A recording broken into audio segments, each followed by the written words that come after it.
नमस्कार, आपका बहुत-बहुत स्वागत है एक बार फिर से आरजे रमझाझर लाइव में। और इस वक़्त की अगर हम बात कहें, देश सहित राज्य में बहुत सारी ऐसी घटनाएँ घट रही हैं जिसके बारे में आपको जानना बेहद ज़रूरी हो जाता है, क्योंकि जान रहे हैं कि आगामी दिनों में किस प्रकार से लोकसभा चुनाव है और लोकसभा चुनाव से पहले किस प्रकार की जो राजनीतिक जो परिवेश है या राजनीतिक जो बिसात है वो जमाई जा रही है। चाहे हम अ छत्तीसगढ़ की बात कहें, चाहे हम दिल्ली की बात कहें, हरियाणा, पंजाब की बात कहें, पूरे देश की बात कहें, किस प्रकार से किसानों का जो आक्रोश है सरकार के प्रति वो देखने को मिल रहा है। आप जान रहे हैं किस प्रकार से किसान आंदोलन जो है वो एक तरह से दिल्ली सरकार के गले का फांस जो है वो बनता दिख रहा है। इसके साथ ही आज हम बात करने वाले हैं किस प्रकार से महतारी वंदन योजना का जो है वो प्रथम किस्त वो आपके खाते में आने वाला है। तारीखों का ऐलान कर दिया गया है। छत्तीसगढ़ में बजट जो है वो पेश किया गया है। विधानसभा सत्र चल रहा है और विधानसभा सत्र के चलने के दौरान बहुत सारी बातें जो हैं वो निकल कर सामने आ रही हैं कि किस प्रकार से किसानों के खाते में कब ये 31 के भाव में पैसे आने हैं, किस प्रकार से जो महिलाओं के सशक्तिकरण को लेकर जो है वो बातें निकल कर सामने आ रही है। बैगा आदिवासी जो क्षेत्र हैं, बस्तर संभाग जो है, वहाँ पर आदिवासियों के लिए किस प्रकार से जो तोहफ़ा है सरकार के द्वारा, छत्तीसगढ़ सरकार के द्वारा वो दिया गया है। किस प्रकार से अभी आगामी दिनों में आपके क्षेत्र में जो सड़कें हैं, उनका चौड़ीकरण करने के लिए कितना बजट जो है वो पेश किया गया है। तमाम मुद्दों के बारे में बात करेंगे। मुंगेली जिले की कुछ महत्वपूर्ण खबरों के बारे में बात करेंगे, जिसमें अस्पतालों पे लगातार जो है वो कार्रवाइयाँ देखी जा रही हैं। एसपी के बदलने के बाद, मुंगेली एसपी के बदलने के बाद किस प्रकार से जो ट्रैफ़िक व्यवस्था है या कहें पुलिसिया जो पेट्रोलिंग है वो किस प्रकार से अब जो सशक्त रूप अख्तियार करते हुए किस प्रकार से क्षेत्र में लगातार इनका जो दौरा है वो बढ़ रहा है। इन तमाम चीज़ों के बारे में बात करेंगे। हॉस्पिटल में किस प्रकार से ताले लगाए जा रहे हैं, सीज़ किए जा रहे हैं और किस प्रकार से गुणदोष जो है उसको देखा जा रहा है। इन सभी के बारे में बात करेंगे, लेकिन शुरुआत करते हैं सबसे पहले किसान आंदोलन के बारे में। जैसा कि आप जान रहे हैं कि भारतवर्ष में जो यादगार आंदोलन हुए हैं, अब तक बहुत सारे आंदोलन हुए हैं। उन या आंदोलनों में किसानों का जो आंदोलन है, यह एक महत्वपूर्ण आंदोलन बना था।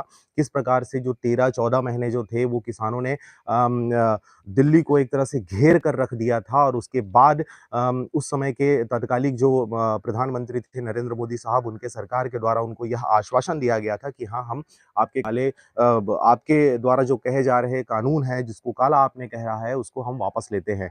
और उसके बाद बहुत सारी बातों को उन्होंने स्वीकार किया था कि हम इसके ऊपर कमेटी बनाकर जल्द से जल्द जो आपकी माँगें हैं उसको पूरी करेंगे। लेकिन आज 2 साल बीत जाने के बाद भी जब उन चीज़ों पर कानून नहीं बन पाया, उन माँगों को पूरी नहीं की गई, तब जाके किसानों के द्वारा एक बार फिर से दिल्ली कूच करने का प्रयास किया जा रहा है। और जैसा कि आप जान रहे हैं कि भारत और पाकिस्तान या भारत और चाइना या किसी भी जो अंतर्राष्ट्रीय जो बॉर्डर होता है, उन बॉर्डरों से ज़्यादा खतरनाक बॉर्डर जो है, वो किसानों के लिए इख्तियार करके रख दिया गया है नरेंद्र मोदी सरकार के द्वारा। आप जान रहे हैं कि पंजाब के किसान, हरियाणा के किसान और पूरे देश भर के किसान जब अपने राज्यों से निकल रहे हैं, तो उनके राज्यों में ही किसानों को रोक दिया जा रहा है। ट्रेनों से उतार लिया जा रहा है, बसों से उनको उतार लिया जा रहा है। जो अपने प्राइवेट व्हीकल्स में जा रहे हैं, तो जो पेट्रोलिंग पाइप रोक लिया जा रहा है। फिलहाल उन वार्ताओं में अब तक कोई रिज़ल्ट इन लोगों का जो जत्था है या किसानों का जो संगठन है, वो लगातार दिल्ली कूच करने का प्रयास कर रहा है। बीते दिनों की अगर बात कहें तो 21 तारीख को ऐलान किया गया था कि हम दिल्ली जो है वो पहुँच के दिखाएँगे, लेकिन किसानों के मना करने से, किसान नेताओं के मना करने के बाद, क्योंकि एक वार्ता का फिर से रास्ता प्रशस्त हुआ और उसके बाद फिर नया तारीख जो है वो घोषित किया गया है। तो फिलहाल 1 और 2 दिन जो है वो किसान शांत थे, लेकिन कल की अगर बात कहें तो कल फिर से दिल्ली कूच का प्रयास एक बार किया जाएगा। इस दौरान आप जान रहे हैं कि लगातार किसानों की जो माँगें हैं, वो जायज़ मुद्दों पर माँगें हैं और इन मुद्दों की माँगों को लेकर सरकार के द्वारा एक कड़ा रुख इख्तियार किया गया है, जिसकी वजह से बीते आंदोलन में 750 किसानों की हत्या कर दी गई थी। अब 750 जो किसान हैं, वो इस आंदोलन में शहीद हो गए थे और इस बार पहले दिन के आंदोलन से ही 13 फरवरी से ये आंदोलन शुरू हुआ है और उस दिन से अब तक लगातार किसान जो हैं, वो गायब किए जा रहे हैं। कई किसान जो हैं पुलिस के जो फायर हो रहे हैं, पुलिस के द्वारा जो आंसू गैस के गोले जो दागे जा रहे हैं, उनसे वो घायल हो रहे हैं। और कल की अगर हम बात कहें तो एक किसान की हत्या कर दी गई है, गोली मारकर उसकी हत्या की गई है। ये बातें निकल कर सामने आ रही हैं।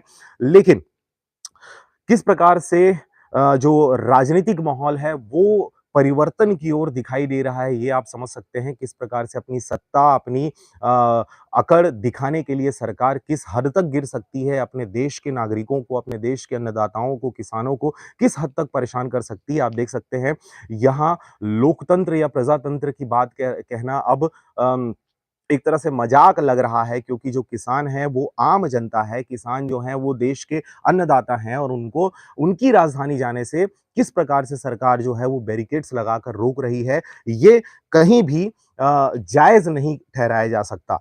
बहरहाल, अगर हम किसानों के मुद्दों की बाद अगर हम बात कहें किस प्रकार से जो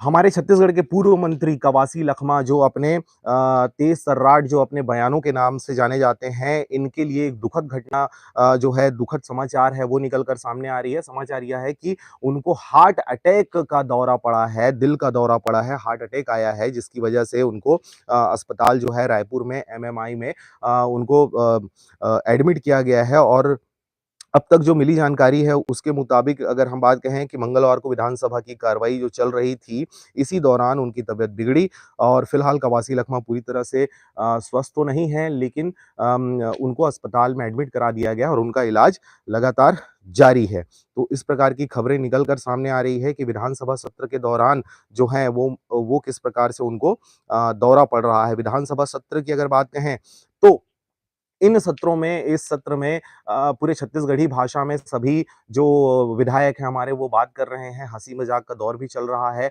लगातार जो है पुराने सरकार के ऊपर आरोप-प्रत्यारोप भी लगा रहे हैं कि आपके वजह से ये चीज़ें डिले हो रही हैं और पुरानी सरकार के द्वारा या पुरानी जो हमारे नेता रहे हैं, मंत्री रहे हैं, विधायक रहे हैं, उनके द्वारा नई सरकार के ऊपर आरोप लगाया जा रहा है कि आपने ये वादा किया था, इतने समय बीत जाने के बाद आप पूरा नहीं कर पा रहे हैं। इस दौरान अगर हम आपको बताएँ किस प्रकार से अवैध कॉलोनी जो काट रहे हैं या अवैध कॉलोनी जो बेच रहे हैं, उनके ऊपर किस प्रकार से गाज गिर रही है लगातार। राज्य की हम बात कहें तो अलग-अलग क्षेत्रों से खबरें निकल कर सामने आ रही है कि जो अवैध कॉलोनाइज़र्स हैं, उनके ऊपर किस प्रकार से प्रशासन जो है, वो अंकुश लगा रहा है।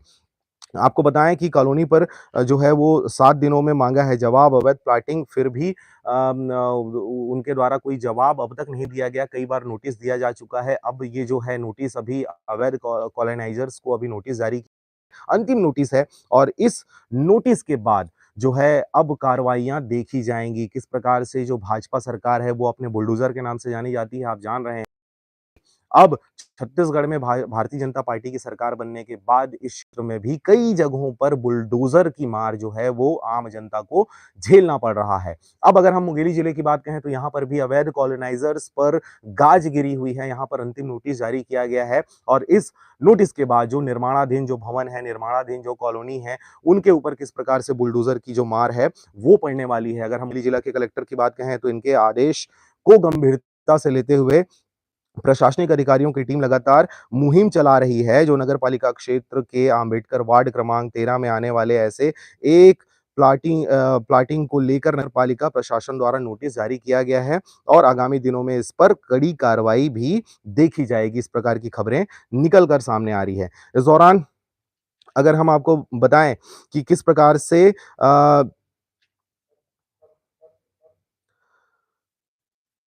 बस्तर को किस प्रकार से अभी छत्तीसगढ़ के बजट में या छत्तीसगढ़ विधानसभा जो सत्र चल रहा है उसमें बस्तर को विभिन्न जो चीज़ें हैं वो देने जा रहे हैं हमारे संस्कृति मंत्री। जी हाँ, आपको बताएँ कि संस्कृति को सहेजने के लिए संस्कृति मंत्री कितना बड़ा तोहफ़ा दे रहे हैं, ये बातें निकल कर सामने आ रही है। आपको बताएँ कि छत्तीसगढ़ की संस्कृति और परंपरा को जीवित रखने के साथ ही उसे विश्व स्तर पर पहचान दिलाना मंत्री जी का मकसद है, उनकी सरकार का मकसद है और यही वजह है कि जो बृजमोहन अग्रवाल जी हैं, उन्होंने आदिवासियों के हित का संरक्षण और उनकी संस्कृति की रक्षा के लिए प्रतिबद्धता अपनी ज़ाहिर की है और बस्तर में 75 दिनों तक चलने वाला बस्तर दशहरा जो है, जो विश्व प्रसिद्ध है, इस दशहरे में केवल रावण दहन नहीं होता बल्कि आदिवासी संस्कृति की झलक देखने को मिलती है। इस धरोहर को सहेजने के लिए विभाग द्वारा बस्तर दशहरा के आयोजन के लिए प्रत्येक वर्ष 25 लाख रुपए की राशि जो दी जाती थी, उस राशि को अब बढ़ा दिया गया है और अब 50 लाख रुपए देने का निर्णय लिया गया है। इसी प्रकार से चित्रकूट महोत्सव के लिए जो राशि दी जाती थी 10 लाख रुपए, उसको बढ़ाकर अब 25 लाख रुपए कर दिया गया है। इसके साथ ही आपको बताएँ कि रामाराम महोत्सव के लिए 15 लाख रुपए, गोंचा महोत्सव के लिए धनराशि 5 लाख रुपए दिए जाने की घोषणा संस्कृति मंत्री या कहें भारतीय जनता पार्टी की छत्तीसगढ़ सरकार के द्वारा करी गई है। इसके साथ ही आपको बताएँ कि अग्रवाल जी जो बृजमोहन अग्रवाल हैं, उन्होंने कहा कि इससे बस्तर की संस्कृति को जीवंत रखा जा सकेगा। आदिवासी समाज अपनी जीवन शैली और पहचान को बनाए रखने के लिए लगातार जद्दोजहद कर रही है। इस दौरान सरकार के द्वारा दी जाने वाली जो ये राशि है या बढ़ाई जाने वाली जो राशि है, इससे अ, आदिवासियों को अपनी सभ्यता, अपनी संस्कृति को बचाए रखने में प्रोत्साहन मिलेगा, ये उनका कहना है। इसके साथ ही आपको बताएँ कि किस प्रकार से छत्तीसगढ़ में नई सरकार बनने के बाद जो सड़कें हैं, जो 4 लेन सड़कें हैं, 6 लेन सड़कें हैं, 2 लेन सड़कें हैं, इन सड़कों का चौड़ीकरण करने की बातें निकल कर सामने आ रही है। पीडब्ल्यूडी विभाग जो है अ, सॉरी, इनके द्वारा जो बजट अभी पेश किया गया है उसमें ये बातें निकल कर सामने आई हैं कि अब सड़कों का जाल एक बार फिर से छत्तीसगढ़ में बिछाया जाएगा क्योंकि आपको मालूम है कि 5 वर्ष जब कांग्रेस की सरकार रही है, तो इस क्षेत्र में सड़कों के मामले में ये सरकार कहीं न कहीं पीछे नज़र आई, कहीं पे नई सड़कों का निर्माण नहीं किया गया। लेकिन भारतीय जनता पार्टी के एक बार फिर से सरकार बनने के बाद लगातार जो सड़कों के बारे में है, पीडब्ल्यूडी के लिए 8,016 करोड़ रुपए की अनुदान राशि जो है, वो दी गई है और इसके साथ ही आपको बताएँ कि विधानसभा में इस प्रस्ताव को पारित किया गया है। मुख्यमंत्री विष्णुदेव साय की सरकार प्रदेश की में सड़क अधोसंरचना को मजबूत करने के साथ ही अविकसित और पिछड़े क्षेत्रों में सड़क कनेक्टिविटी को मजबूत करने का काम करेगी। उन्होंने कहा कि राज्य में तेजी से वाहनों की संख्या बढ़ रही है। इसी वजह से यातायात जो व्यवस्था है उसको दुरुस्त करने के लिए हम इस बजट में इतने सारे प्रावधान कर रहे हैं। इसके साथ ही अगर आपको बताएँ कि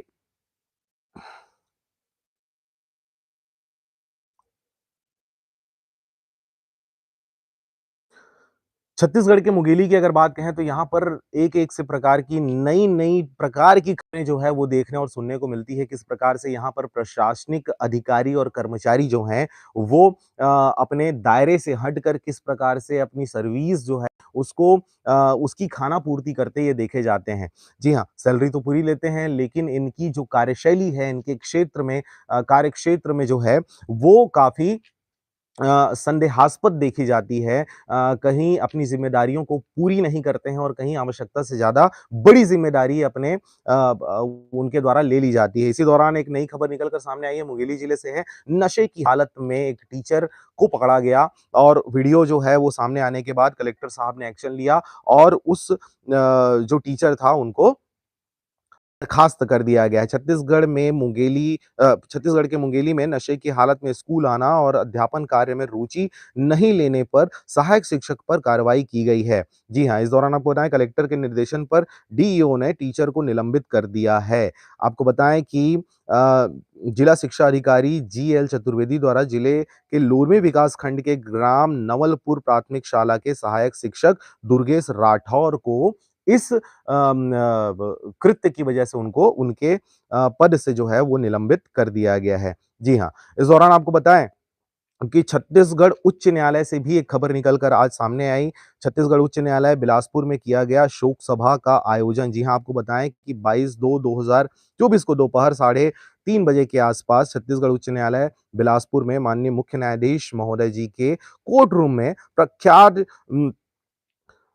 ज्यूरिस्ट और भारत के पूर्व एडिशनल सॉलिसिटर जनरल स्वर्गीय श्री फली सेम नरीमन और छत्तीसगढ़ उच्च न्यायालय के वरिष्ठ अधिवक्ता और भारत के उच्चतम न्यायालय तथा छत्तीसगढ़ उच्च न्यायालय के बार एसोसिएशन के सदस्य स्वर्गीय प्रशांत जायसवाल की मृतात्मा की शांति के लिए यह शोक सभा जो है वो छत्तीसगढ़ हाई कोर्ट में आयोजित की गई। इस दौरान आपको बताएं कि माननीय मुख्य न्यायाधीश श्री रमेश सिन्हा और अन्य जो न्यायमूर्तिगण हैं उनकी उपस्थिति में शोक सभा का आयोजन किया गया। और इस दौरान जो रमेश सिन्हा साहब हैं चीफ जस्टिस जो हैं उनके द्वारा जो है उन संबोधित किया गया और मृत आत्मा की शांति के लिए उनके द्वारा मनोकामना की गई। जी हाँ, तो हमारे छत्तीसगढ़ हाई कोर्ट की अगर बात करें तो यह जो शोक सभा आयोजित की गई थी, यह भी एक बड़ी बात है कि किस प्रकार से अपने वकीलों के लिए, अपने जजों के लिए किस प्रकार से सौहार्दपूर्ण जो व्यवहार है या भावना है, वो इनके द्वारा प्रस्तुत की जा रही है।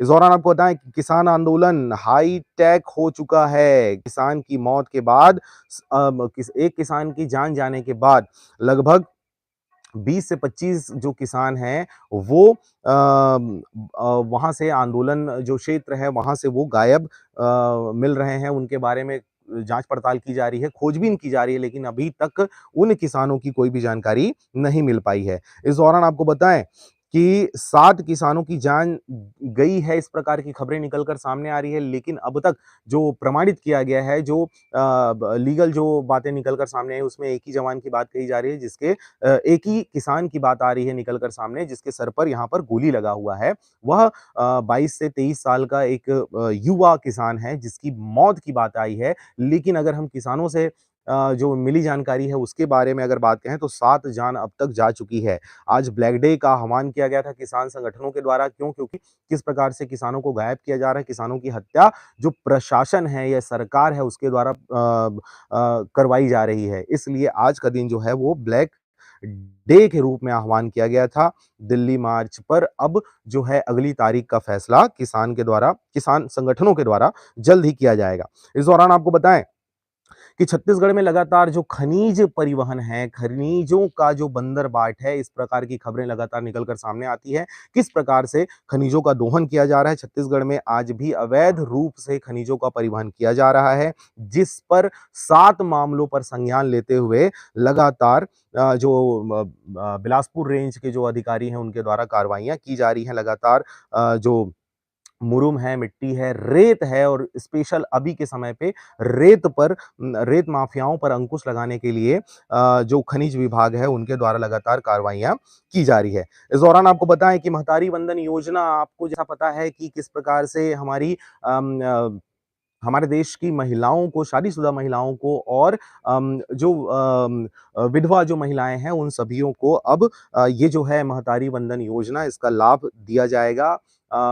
20 तारीख तक इस फॉर्म को भरने की अंतिम तिथि निर्धारित की गई थी। उसके बाद जो है अब 8 मार्च की तारीख का ऐलान किया गया है। इस दौरान जो है प्रथम जो किस्त होगा महतारी वंदन योजना का, वो डाला जाएगा सभी के खाते में। इस दौरान एक नई खबर निकल कर सामने आई कि किस प्रकार से महतारी वंदन जो योजना है, वो महिलाओं के लिए बनाया गया है, शादीशुदा महिलाओं के लिए बनाया गया है। लेकिन एक खबर निकल कर सामने आई जहाँ पर पुरुष ने भरा महतारी वंदन योजना का फॉर्म। शख्स ने कहा, "घर में महिला नहीं तो मुझे मिलनी चाहिए इस योजना का लाभ।" जी हाँ, आपको बताएँ कि यह जो खबर है ये छत्तीसगढ़ के पेंड्रा की खबर है, जहाँ पर छत्तीसगढ़ की बीजेपी सरकार की महत्वाकांक्षी योजना महतारी वंदन योजना को लेकर महिलाओं के साथ-साथ पुरुषों में भी काफ़ी उत्साह जो है वो देखने को मिल रहा है। इधर गौरेला पेंड्रा मरवाही यानी जीपीएम जिले में तो एक पुरुष ने ही महतारी वंदन योजना का फॉर्म भर दिया। उसने न केवल फॉर्म भरा बल्कि उसे लेने के लिए कर्मचारियों को भी बाध्य कर दिया। जी हाँ, हालाँकि उनका फॉर्म अधिकारियों ने रिजेक्ट कर दिया है। इस बात से तिलोरा गाँव का रहने वाला कमल सिंह कंवर काफ़ी निराश है। उनका कहना है कि सरकार को इस पर विचार करनी चाहिए कि जिनके घर में महिला नहीं है, वो इस योजना का फ़ायदा कैसे लेंगे। बता दें कि महतारी वंदन योजना के तहत 21 साल या इससे ऊपर की विवाहित, तलाकशुदा, परित्यक्ता, विधवा महिलाओं को प्रतिवर्ष 12,000 रुपए मिलने हैं, जिसको प्रति माह जो है वो ऑनलाइन खातों में क्या है महिलाओं के खातों में वो पैसा हस्तांतरित किया जाएगा। जी हाँ, इस दौरान आपको बताएँ कि छत्तीसगढ़ के एक सांसद को राजनांदगांव के सांसद को फ़ोन में धमकी दी गई है कि आगामी 2 दिन के अंदर आपको उठा लेंगे। जी हाँ, आपको बता दें कि राजनांदगांव लोकसभा क्षेत्र के सांसद संतोष पांडे के पत्नी के फ़ोन में व्हाट्सएप कॉलिंग से यह धमकी भरा फ़ोन आया और उसके सांसद के पुत्र के द्वारा यह फ़ोन अटेंड किया गया। उसमें बताया पूछा गया कि आपकी माँ कहाँ है? आपके पिताजी कहाँ हैं? उनको बता देना कि 2 दिन के अंदर उनको हम उठा लेंगे। जी हाँ, इस दौरान जब सांसद को इस बात की जानकारी हुई तो अपने नज़दीकी पुलिस स्टेशन में जाकर और इस मामले को संज्ञान में लाया गया और अज्ञात फ़ोन कॉल के बारे में शिकायत दर्ज कराई गई है। और अब जो पुलिस जो महकमा है वो इन इस अवैध या कहें जो अननोन फ़ोन कॉल है उसको ट्रेस करके या उसके बारे में जानकारी निकाल कर उस धमकी भरे फ़ोन की जाँच कर रही है। इस दौरान आपको बताएँ कि छत्तीसगढ़ में संत समागम समारोह में सीएम साय ने की बड़ी घोषणा। जी हाँ, 10 प्रकार की बड़ी घोषणा छत्तीसगढ़ के मुख्यमंत्री विष्णुदेव साय के द्वारा करी गई है। आपको बताएँ कि बलौदाबाजार से खबर निकल कर सामने आ रही है, जहाँ पर जिले के सिमगा विकासखंड अंतर्गत दामाखेड़ा में माघ पूर्णिमा के अवसर पर आयोजित होने वाले विश्व प्रसिद्ध सतगुरु सद्गुरु कबीर संत समागम दामाखेड़ा मेले में शामिल होने मुख्यमंत्री विष्णुदेव साय पहुंचे। वहीं कार्यक्रम में उप मुख्यमंत्री विजय शर्मा, सांसद सुनील सोनी, खाद्य मंत्री दयालदास बघेल, विधायक प्रमोद मिंज समेत अन्य उपस्थित रहे। इस दौरान मुख्यमंत्री शाह ने मंच में बड़ी घोषणा की है। जी हाँ, आपको बताएं कि 10 बड़ी घोषणाओं में आपको बताएं कि दामाखेड़ा के 10 किलोमीटर रेडियस के अंदर उद्योग नहीं लगाने को लेकर आश्वस्त किया है। यह एक बड़ी बात है। माघ मेले में प्रकाश मुनि साहब ने मुख्यमंत्री को शॉल और स्मृति चिन्ह देकर सम्मानित भी किया है। इस दौरान आपको बताएं कि छोटे से किसान का बेटा आज अपने आपके सामने मुख्यमंत्री के रूप में खड़ा है। इन्हें आशीर्वाद दीजिए मतलब आगामी लोकसभा चुनाव को लेकर भी विष्णुदेव साय के द्वारा अ, दामाखेड़ा क्षेत्र में वहां के लोगों से उन्होंने बातें करी है। इस दौरान आपको बताएं कि वन मंत्री ने 2.26 मतलब 2.26 करोड़ रुपए का चेक जो है वो मुख्यमंत्री विष्णुदेव साय को सौंपा है। क्यों सौंपा है? आपको बताएं कि रायपुर से खबर निकलकर सामने आ रही है। वन मंत्री केदार कश्यप ने छत्तीसगढ़ राज्य वन विकास निगम के लाभांश की राशि 2 करोड़ 26 लाख रुपए का चेक मुख्यमंत्री विष्णुदेव साय को सौंपा है। मुख्यमंत्री विष्णुदेव साय ने वन विकास निगम के कार्यों की सराहना करते हुए कहा कि उन्होंने वन विकास निगम राज्य में हरित क्षेत्र के प्रयास और पर्यावरणीय विकास के लिए महत्वपूर्ण योगदान दे रहा है। जी हाँ, तो इस प्रकार से वन जो मंडल है उनके द्वारा जो लाभ की राशि है, जो कमाई की राशि है, उस राशि का चेक जो है मुख्यमंत्री के हाथों सौंपा गया है। इस दौरान आपको बताएँ कि राजिम कुंभ मेले का समय आ चुका है और राजिम कुंभ मेले के समय 24 फरवरी माघ पूर्णिमा को 8 मार्च तक महाशिवरात्रि तक ये जो है आयोजन किया जाना है। मतलब राजिम कुंभ मेले का आयोजन जो है वो 24 फरवरी को होगा और वो 8 मार्च तक चलने वाला है, महाशिवरात्रि तक। इस दौरान आपको बताएँ कि देश दुनिया में अपनी अलग पहचान बनाने वाला राजिम कुंभ कल्प इस वर्ष 24 फरवरी माघ पूर्णिमा से 8 मार्च महाशिवरात्रि तक आयोजित होगी। राज्य शासन ने इसे राजिम कल्प का नाम दिया है। इस वर्ष राजिम कुंभ कल्प को रामोत्सव के रूप में मनाया जाएगा। इसके लिए राजीव त्रिवेणी संगम में भव्य तैयारियां भी की गई हैं। राजिम कुंभ कल्प की तैयारियों को लेकर धार्मिक न्यास एवं धर्मस्व मंत्री बृजमोहन अग्रवाल ने विगत रात्रि मेला स्थल का निरीक्षण भी किया है। जी हाँ, नामों को बदलना और उस पर ऐसे-ऐसे शब्दों को जोड़ देना जिससे वो जो काम होता है या वो जो नाम होता है उसमें एक ब्रांड सा लगता है, एक एक वज़न आता है और इस वजह से इसमें राजिम कुंभ कल्प जोड़ दिया गया है जिससे यह आयोजन और भी भव्य लगने लग जाए। इस दौरान आपको बताएँ अंतिम बड़ी खबर की बात कर रहा हूँ, किस प्रकार से छत्तीसगढ़ में छालीवुड जो है वहाँ पर महिलाओं के साथ अत्याचार हो रहा है, अनाचार हो रहा है। छालीवुड के अभिनेता-अभिनेत्रियों के साथ लगातार जो है वो किस प्रकार से शारीरिक शोषण किया जा रहा है। आपको बताएँ कि छत्तीसगढ़ की फ़िज़ा में घुलने लगी है वासना की हवस, इस प्रकार की खबरें निकल कर वैसे तो रह रहकर आती रहती हैं, लेकिन अभी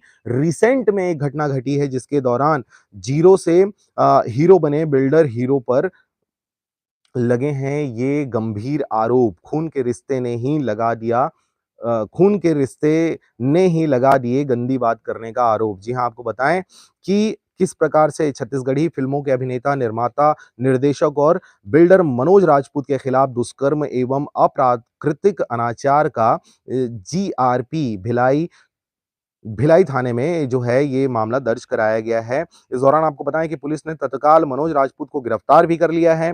इस दौरान मनोज राजपूत ने छत्तीसगढ़ फ़िल्म में लीड रोल किया था। इसके अलावा मनोज गाँव का जीरो शहर में हीरो फ़िल्म का निर्माण जीरो शहर में हीरो फ़िल्म का निर्माता, निर्देशक भी है।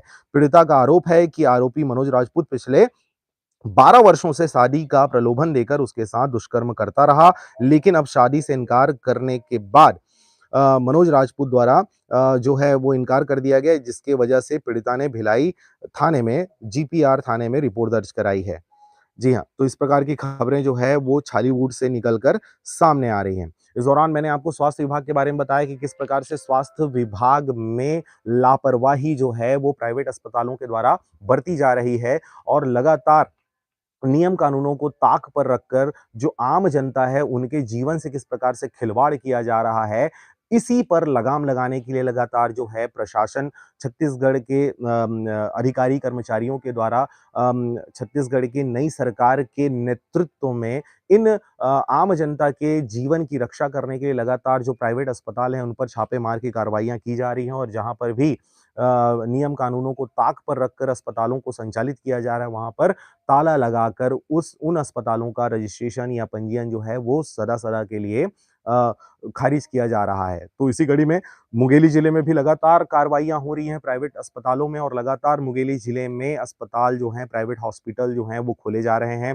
किसी के पास डिग्री, कहीं से कोई डॉक्टर लाया जा रहा, कहीं से ज़मीन खरीदा जा रहा और कहीं पर भी बिल्डिंग बना ली जा रही।